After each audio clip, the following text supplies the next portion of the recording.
सूफी काव्य अथवा प्रेम मार्गी काव्यधारा हिंदी काव्यधारा की प्रमुख काव्यधारा के रूप में विख्यात है। प्रेम मार्गी काव्यधारा को पल्लवित करने का श्रेय सूफी मुसलमान कवियों को है। इसलिए सूफी काव्यधारा ऐसे सूफी काव्यधारा भी कहा जाता है। निर्गुण मार्गी भक्तों ने हिंदुओं और मुसलमानों को पास लाने का जो प्रयास शुरू किया, उस संत कवियों ने तो हिंदू और मुसलमान दोनों को के कर्म कांडों की तीखी आलोचना करके अंत साधना पर बल देकर यह एकता लानी चाहिए। पर सूफियों साधकों ने शुद्ध प्रेम का मार्ग अपनाया और उसके द्वारा दोनों को निकट लाने का प्रयास किया। इन प्रेम मार्गी कवियों की प्रेम पद्धति पास के सूफियों के अनुसरण पर थी। इसलिए इन सूफियों को सूफी कवि कहते हैं। सूफी प्रेम पद्धति में ईश्वर को नारी अर्थात प्रेमिका और जीवात्मा अर्थात साधक को पुरुष प्रेमी के रूप में कल्पित किया जाता है।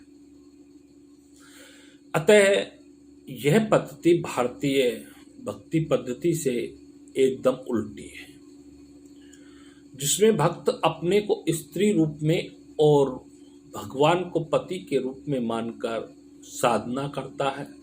इस शाखा के प्रमुख कवि जायसी है। प्रेम कथाओं का वर्णन। अधिकांश सूफी कवि मुसलमान थे, किंतु उन्होंने अपने काव्य के लिए जो कहानियां चुनी वे हिंदू घरों की थी।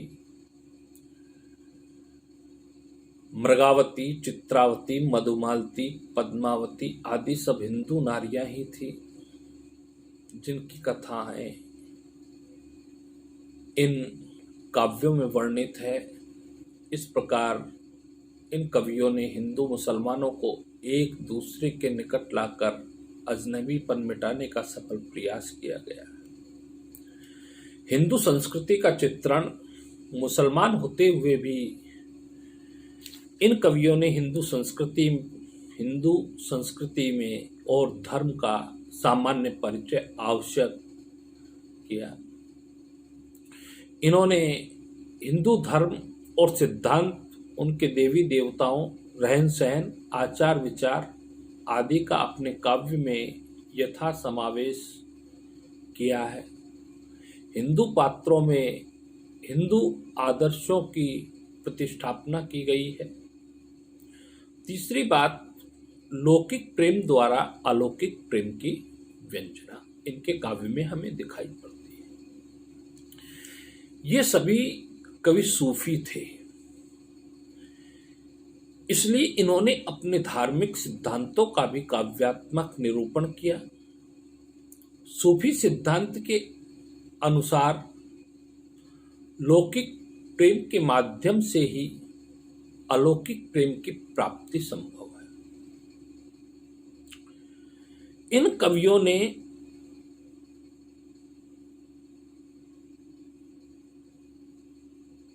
स्वच्छंद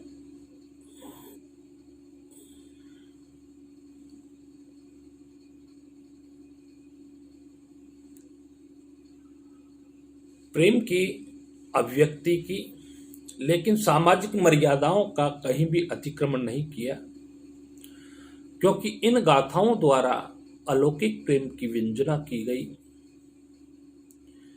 साधक आत्मा अपनी प्रियतमा परमात्मा के परमात्मा के प्रेम के वशीभूत होकर उससे मिलने का प्रयास करता है। अगली बात इनमें मिलती है रहस्यवाद। ये कवि निरंतर निराकार से प्रेम करते थे। इसलिए वे सच्चे अर्थों में रहस्यवादी थे। इनके अनुसार यह संसार उस परम ब्रह्म की छाया है। यहाँ जो कुछ भी सुंदर और शोभन है वह उसी का प्रतिबिंब है। विरह साधना, इन कवियों की साधना वस्तुतः विरह की साधना है। आत्मा परमात्मा से बिछुड़कर उसके वियोग में तड़प रही है। संसार का प्रत्येक पदार्थ उसी की खोज का व्यग्र है, उसे पुनः पाना चाहता है। जैसी कहते हैं कि सूरज उसके वियोग में तप रहा है, चंद्रमा पीला पड़ गया है, पृथ्वी खून के आंसू बहा रही है, जो टेसू के लाल फूलों के रूप में दिखाई पड़ रहा है, वह सारा विश्व उसके वियोग से संतप्त है। मसनवी शैली, इन कवियों ने भारतीय महाकाव्यों में की सर्गबद्ध शैली की रचना के स्थान पर फारसी मसनवी शैली अपनाई। इस शैली में कथा सर्गों में विभक्त न होकर लगातार चलती रहती है। इसके अतिरिक्त इस शैली में सारा काव्य एक ही छंद में लिखा जाता है, किंतु सूफी कवियों ने दोहे चौपाई के रूप में दो छंदों का प्रयोग किया है, जो कि मसनवी शैली के अंतर्गत आता है। सभी सूफी काव्यों में के प्रणेता सूफी संत मुसलमान हैं। मुसलमान होते हुए भी हिंदू रहन सहन, खान पान, आचार विचार का इन्हें पूर्ण ज्ञान था।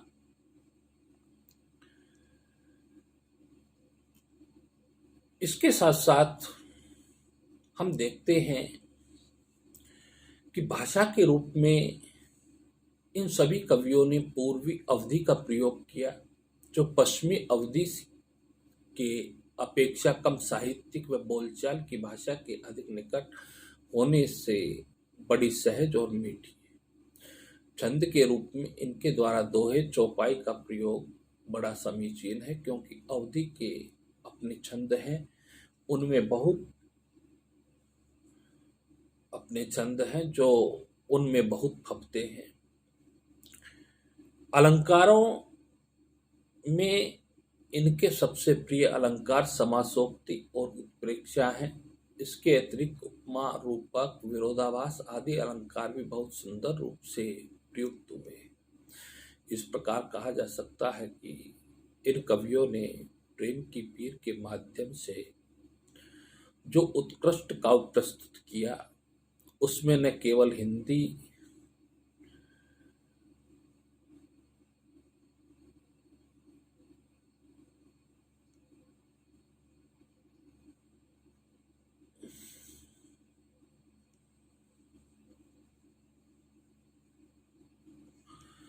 को समृद्ध किया, अपितु मुसलमान कवियों के हृदयों को जीतकर एक दूसरे के निकट लाने का प्रयास किया।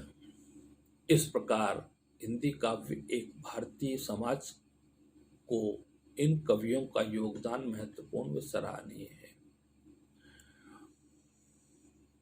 सूफी प्रेम गाथाओं में कालक्रम में पहला नाम मुल्ला दाऊद की चंदायन का मिलता है, जो कि सन 1377 में रची गई थी।